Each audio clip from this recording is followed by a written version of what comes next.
I kinda understand why Michael Massey had to pull what he did. This track is kinda boring.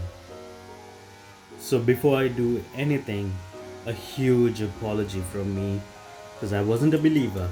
I did not believe in Vegas, but holy shit, Vegas delivered. Here's to a pit stop recap.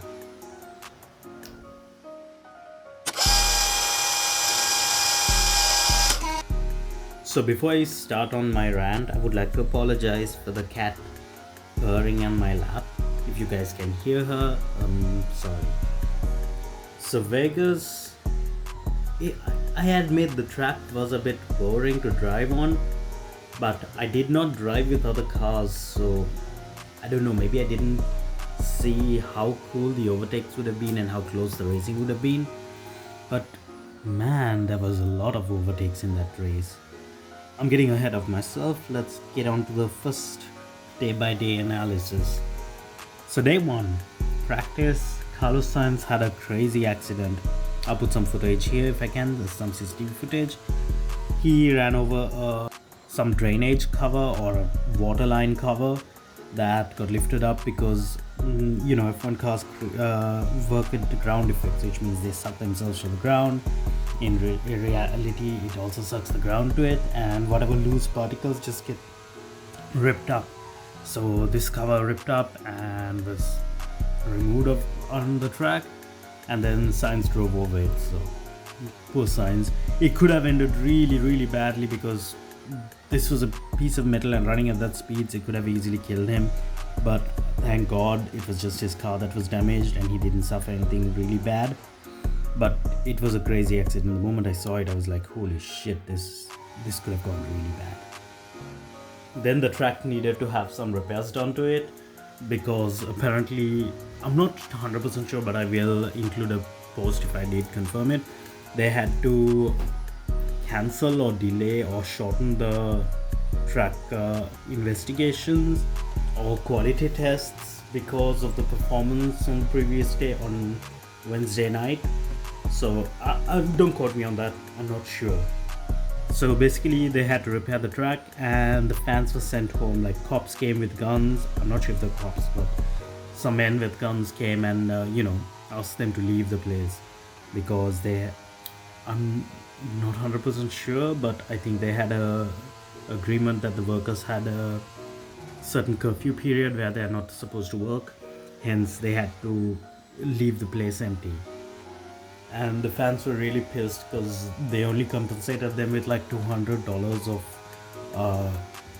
it was coupons for them to use in the Las Vegas store.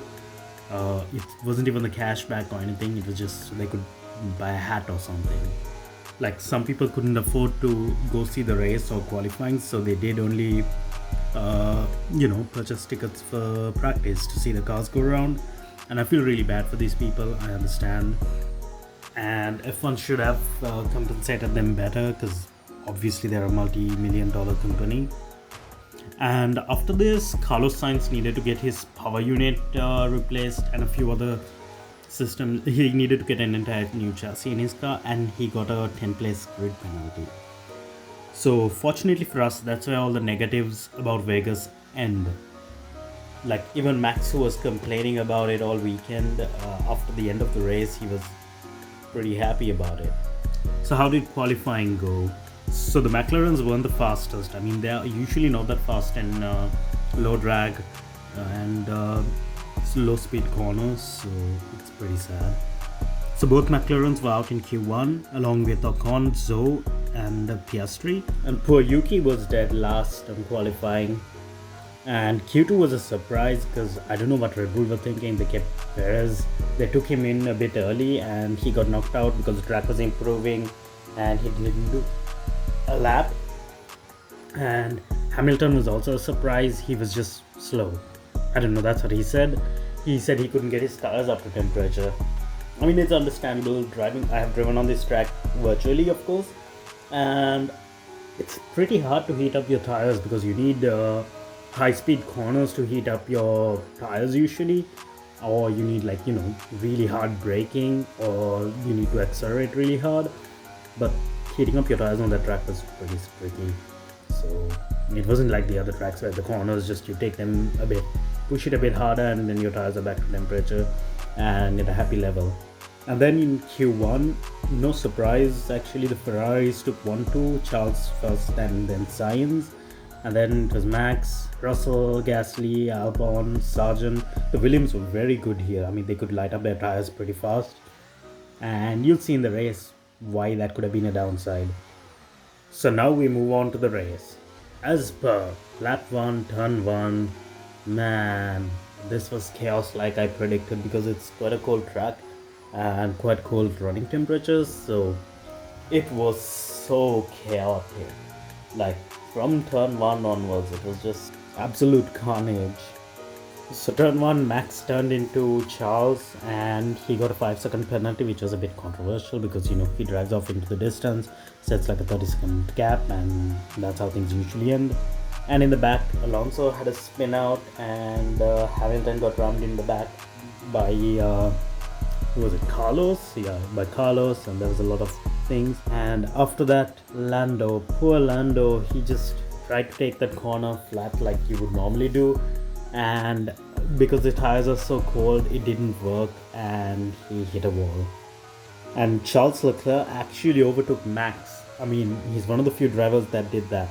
Then Hamilton and Oscar Piastri had a bit of a touch and it gave them both punctures, and Hamilton kept dropping down the grid, like same with Oscar. But my god, they had a crazy recovery drive, both of them.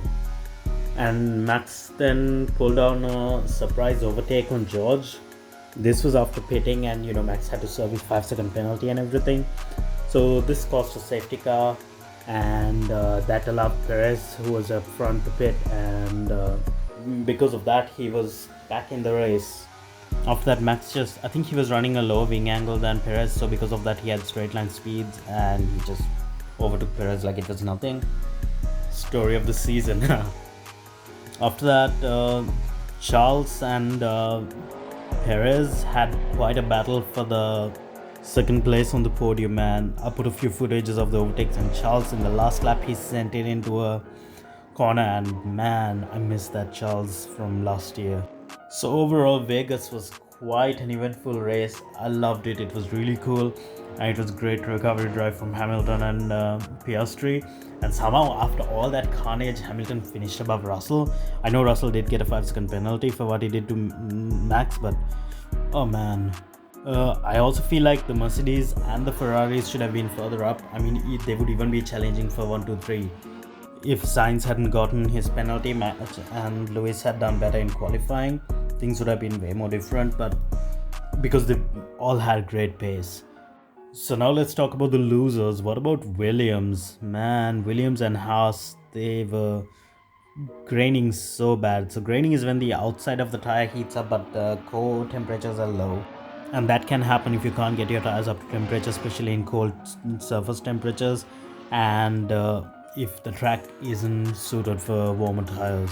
Nevertheless, it was quite an eventful race, and I'm looking forward to Vegas next year. I never thought I would say that. So well, how about this week's segment of checking up on Charles? My boy is a happy man this week. I mean, clearly he was screwed over by a safety car, but it's not as bad as the past few times, and he got second place. Also, the podium looked very funny. It looked like there were 2 Ferrari drivers, but in reality it was Checo in a red race suit. It was quite hilarious, but the podium ceremony was, I don't know, I have mixed feelings about it. Using a Rolls Royce and driving them in front of the Bellagio fountains, and after that driving them back to the podium. It was a bit weird, but hey, the drivers did enjoy it, and it was nice listening to them talk in the roles. So that is all about the Vegas Grand Prix. I'm actually looking forward to this next year, and I hope that they would fix or make amends to whatever they failed and provide us with some great racing in the years to come. So now let's move on to a segment, the track walk. So the Abu Dhabi circuit is a 5.28 kilometer long track situated on the Yas Island in Abu Dhabi, hence why it's known as the Yas Marina circuit. So now we approach turn 1, where you have to slow down quite a bit in a normal road car, and because it's a sharp right-hander. Left, sorry, shit, I mess up left and right. And then the following part, the S-looking section, turn 2, 3 and 4 is usually taken flat out on an F1 car, but it's almost impossible to do it right in a road car. So after this section, I couldn't find a track layout where they had the original circuit layout. Over here it goes through there and there's a little windy bit, but in the actual F1 circuit you directly come on to turn 5 as I did. And now begins one of the longest straights on the F1 calendar. This is a DRS zone. So because of this layout, I also could not do my hot lap as I usually do in the Lotus 125 F1 kit car thing. Anyways, now we approach the braking zone and into turn 6, 7 and 8, which is quite a technical corner, but I don't know, this track is not as fun to drive as say Zandvoort is. And now after turn 8 we hit another DRS straight. A lot of overtaking can happen here and in the previous DRS straight as usual. By the way, if you guys do not know, this circuit was part of the biggest controversy on the F1 history, I would say. So the official track layout also does not have this weird S thing. So I'm sorry, that's why I couldn't do my hot lap on this track. So now we approach turn 9.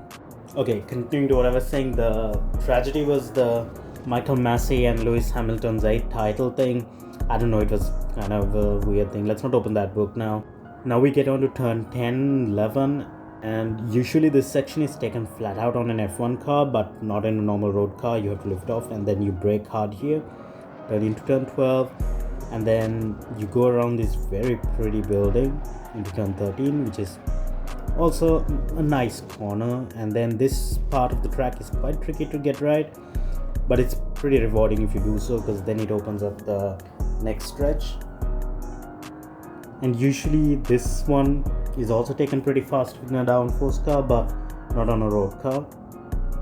And you can see here is the pit entrance, and that leads us to the start finish straight, wrapping up our track walk. So hope you enjoy this race weekend, but I don't know, this one is more like a time trial. It is less than a F1 weekend. So now let's move on to the news. So I'm going to try to wrap this up as soon as I could. Firstly, there is a rumor that the new AlphaTauri team name has been released, and the name is said to be Racing Bulls. I think so. Wait, I will put a picture of the logo that was, what is it, copyright protected or no? I forgot what he called it. Okay, it was patented by Red Bull last week. And there was also another weird rumor floating around where Christian Horner had kind of hinted that someone from Lewis's team came to him, approached him with asking if Lewis could drive for Red Bull. And then Lewis came out and said that no, it was all a big lie. Just, the usual F1 drama at the end of the year.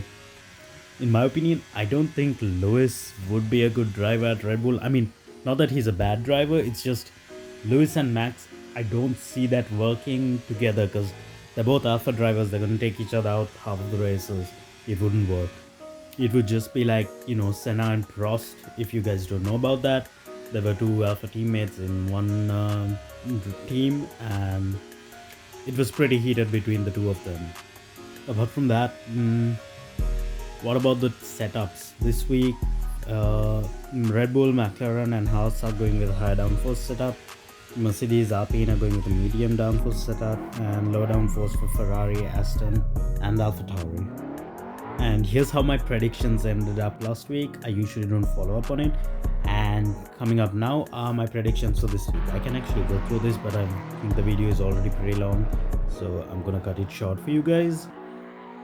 So well, that's about it. Thanks for watching, and I'll keep some time for you guys to read my predictions, and hope you guys have a nice race weekend, and let's wrap up this season. I've got a lot of content planned for you to end this season.